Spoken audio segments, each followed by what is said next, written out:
आल Pakistan local government workers federation के तहत बल्दियाती मुलाजमीन के हकूक और तहफ़्फ़ुज़ की जहाँ जंग जारी है, एहतजाजी धरने वो रंग ले आए। All Pakistan local government workers federation के मरकजी चेयरमैन सैयद जुल्फ़िकार शाह ने municipal worker trade union alliance के मलिक नवाज अब्दुल करीम के हमरा आज लोकल गवर्नमेंट के तहत बनने वाली कमेटी में होने वाले इजलास में शिरकत की। इजलास स्पेशल सेक्रेटरी चराकुद्दीन हंगोरे की क़यादत में हुई, जिसमें एडिशनल सेक्रेटरी फरहान गनी और सेक्रेटरी लोकल गवर्नमेंट बोर्ड जमीर अब्बासी जहाँ मौजूद थे। वहीं मीटिंग में अहम फैसले किए गए, जिस पर all Pakistan local government workers federation ने बल्दियाती मुलाजमीन की रुकी हुई तनख्वाहों के हवाले से भी गुफ्तगू की, जिस पर उनको बताया गया कि वजारत बल्दियात के साथ साथ सिंध हुकूमत ने इसका सख्ती से नोटिस लिया है और यकीनन सुप्रीम कोर्ट के अहकामात के फैसले के तहत मुलाजमीन की तनख्वाहें नहीं रोकी जा सकती और यही वजह है कि all Pakistan local government workers federation की काविशें रंग लाई। इसके तहत deputy secretary admin Shoaib Ahmed Malik की दस्तखत से एक ऑर्डर जारी किया जाता है, जो कि सिंध भर की कौंसल्स को रवाना कर दिया गया है, जिसमें फौरी तौर पर तमाम मुलाजमीन की तनख्वाहों को जारी करने का हुक्म दिया गया है, जिससे तकरीबन सिंध में 12,000 बल्दियाती मुलाजमीन की तनख्वाह जो रोकी गई थी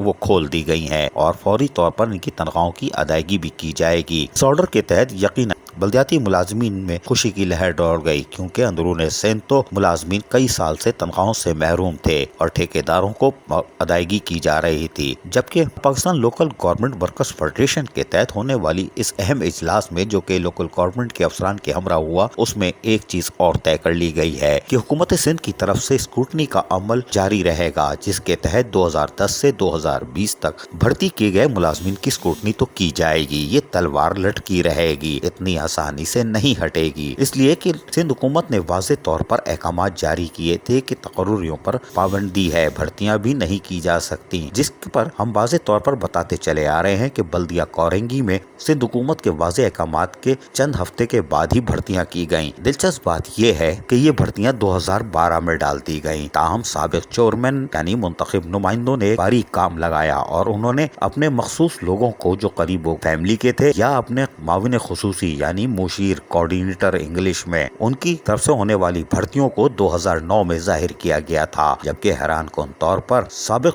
चेयरमैन की तरफ से ये मुतालबा किया गया था कि उनके 30 से जायद मुलाजमीन जो भर्ती गए हैं उनकी तनख्वाहें खोल दी जाए, उनको कुछ ना कहा जाए, बाकी मरते हैं तो मर जाएं। यानी 2012 में होने वाली भर्तियों पर उनको कोई तहफ़्फ़ुज़ात नहीं थे और यही वजह है कि मुलाजमीन, उन मासूम मुलाजमीन का मुस्तकबिल तारीख हो गया था जिन्होंने 3 से 8 लाख रुपए दे के जाली भर्तियां हासिल की थी। ताहम अब हमारे ज़राए के मुताबिक बल्दिया कोरेंगी में मुलाजमीन को अकल आ चुकी है और उनको पता है कि स्क्रूटनी का अमल जारी रहेगा और जाली भर्तियों का एक्शन तो होगा। तनख्वाहें तो फिलहाल बहाल कर दी गई हैं, ताहम अब मुलाजमीन ने अपनी रकम की वापसी का मुतालबा शुरू कर दिया है। आज भी 7 लाख की अदायगी करने वाले एक मुलाजिम ने रकम की वापसी का मुतालबा कर दिया है। इस तरह दीगर मुलाजमीन भी अब यकीनन मैदान में आएंगे कि उन्होंने 3 से 8 लाख दिए हैं वो वापस किए जाएं, क्योंकि उनकी भर्ती मुश्किल है। 2-3 माह की तनख्वाह तो ली है, लेकिन आगे जाके फिर ये मसला खड़ा होगा। ताहम हमारे ज़राए के मुताबिक इन मासूम मुलाजमीन को, जो कि जाली भर्ती के जरिए आ तो गए हैं लेकिन लाखों रुपए दे के आए हैं, और अदालत भी इनको माफ कर सकती है और बदउनवान अफसर और चेयरमैन वगैरह को यकीनन हथकड़ी लगेगी, जैसे